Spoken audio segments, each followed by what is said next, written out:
Ya pasan 2 minutos de las 10 de la mañana, 15 grados la temperatura aquí en Montevideo. Y es un placer recibir al profesor Arturo Borges porque hoy vamos a hablar nuevamente de seguridad vial, respondiendo a todas las consultas de ustedes, los televidentes, esas dudas que empiezan a surgir en torno a qué maniobra es correcta, cuáles no. ¿Esto está permitido o esto no? ¿Cómo estás, Arturo? Muy bien, muchas gracias, Maggie, Lorena. Buenos días, televidentes también. Bueno, comencemos a repasar todas esas dudas que tienen algunos televidentes y que hacen llegar a través de nuestro WhatsApp, que están viendo allí, el 097-306-735. Comenzamos con la primera y tiene que ver, por ejemplo, con los autos estacionados. ¿Dónde? Sobre las veredas. ¿Está permitido? Pregunta, porque vivo cerca del Estadio Nacional y los días de partido se estaciona hasta en doble línea arriba de las aceras. ¿Hay alguna normativa que permita este tipo de accionar por eventos puntuales, por ejemplo, deportivos? Dice Leonardo. Bueno, gracias a Leonardo por la pregunta. La normativa justamente dice que no se permite estacionar, pero a lo mejor cuando hay espectáculos públicos queda a criterio de la autoridad pertinente, ¿verdad? Pero esto que vemos con alguna frecuencia, bueno, esto no se puede hacer. Recuerdo en algunos casos que había clásicos y se llenó alrededor del Estadio Centenario y bueno, fueron a multar y eso. Lo pueden hacer, ¿por qué? Porque estos son elementos complejos. Si fuera la vereda todavía peor, ¿por qué? Porque la vereda no es para circulación vehicular. Se rompe. No, y aparte de eso... Y tiene que circular el peatón. Exactamente. El conductor que tiene que entrar a su garaje debe saber que ese es un espacio especialmente, digamos, excepcionalmente destinado a que él pueda entrar y salir del garaje.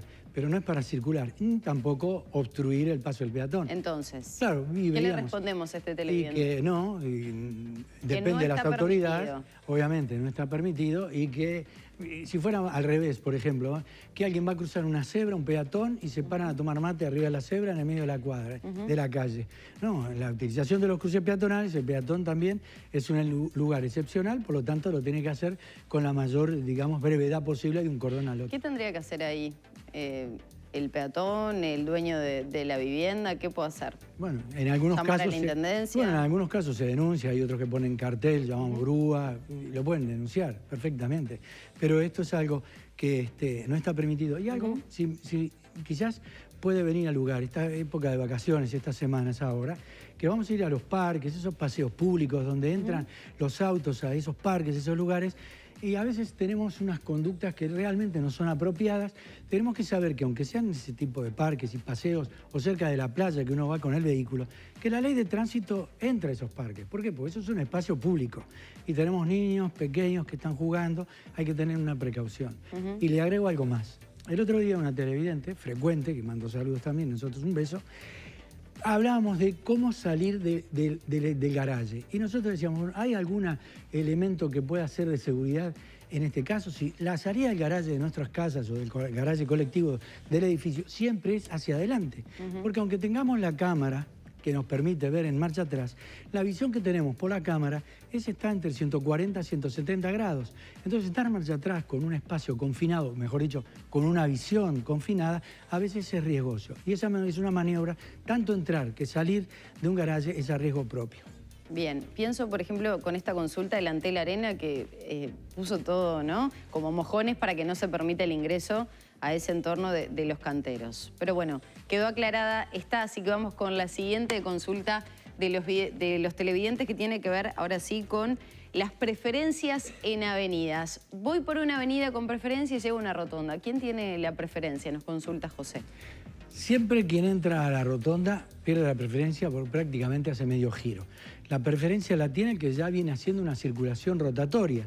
Por lo tanto, aunque no haya un cartel de ceda al paso, frente a la rotonda hay que esperar si alguien ya está circulando de manera rotatoria, como acabamos de decir, porque ese tiene la preferencia. Esto se da, por ejemplo, en General Flores, quizás tenemos en la Plaza del Ejército, en el Palacio Legislativo, ni que hablar.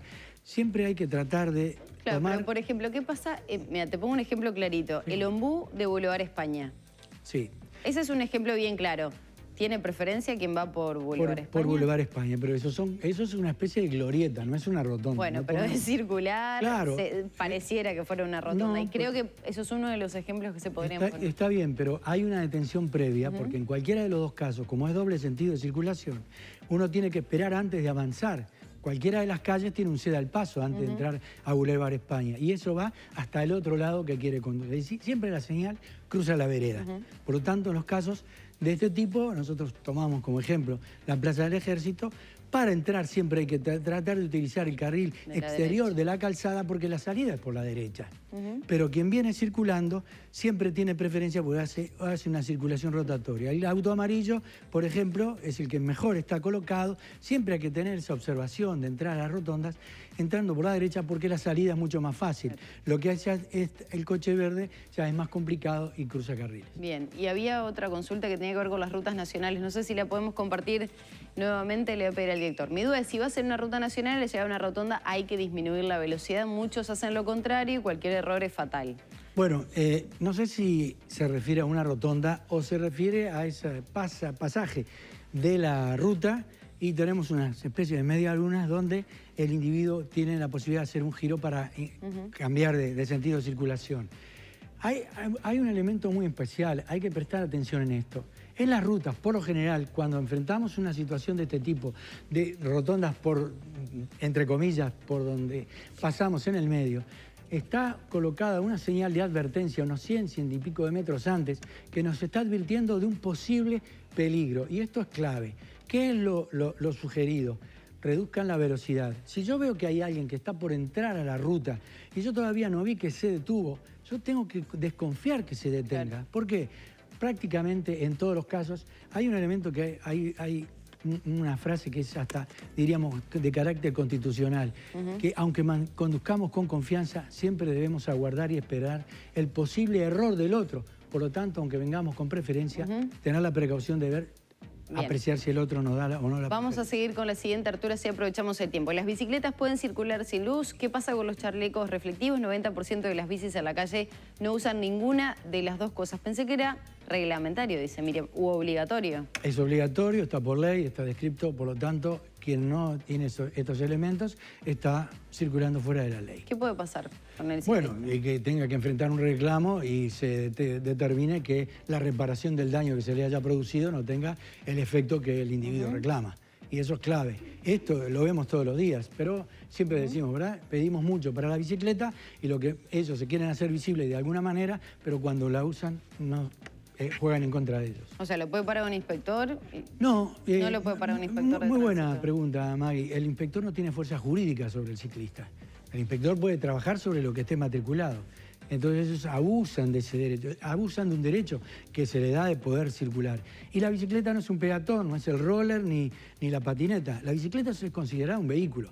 Lo otro está subsumido dentro del reglamento del peatón, pero esto no, esto es un vehículo y debe utilizarse como esta imagen que tenemos acá. ¿En otro momento, principios del siglo, no había una suerte de libreta? Hasta 1975, yo tengo una libreta de 1975. Mi bisabuelo tenía una. Claro, y estaba muy bueno eso, porque aparte de que te obligaban a Tenías un registro. No, y esa libretita tenía parte del reglamento de la bicicleta, claro. Que si hoy se vendiera la bicicleta con el reglamento correspondiente, otra cosa tendríamos. Vamos a seguir con otra de las consultas de los televidentes. En un cruce de calle sin carteles, pero el que viene por la derecha tiene una lomada previo a cruzar.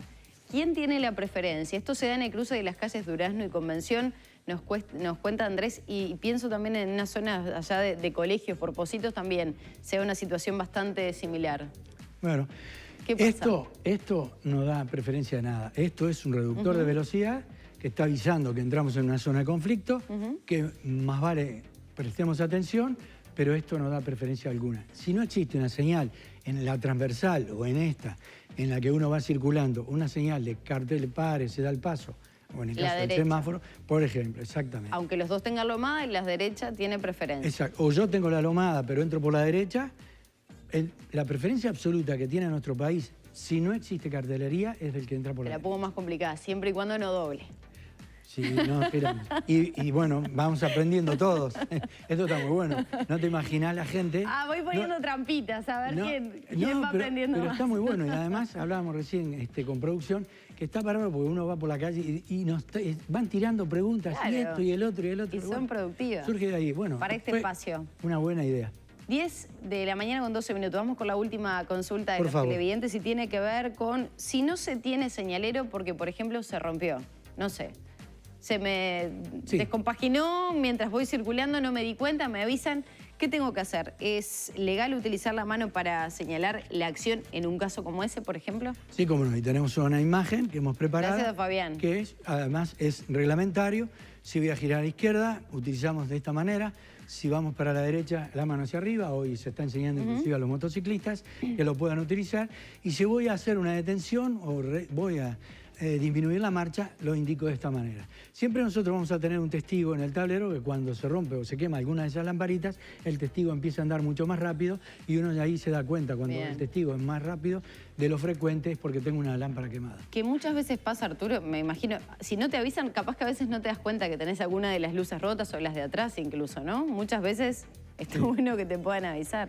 Bueno, esa es una. La otra, ni te podés bajar del auto sin ver si cerraste la puerta y los vidrios y tampoco te podés subir sin ver si lo dejaste toda la noche y vas a iniciar la jornada sin ver si está todo en orden. ¿Verdad? El vehículo hay que quererlo, es un elemento de seguridad, las luces ni qué hablar.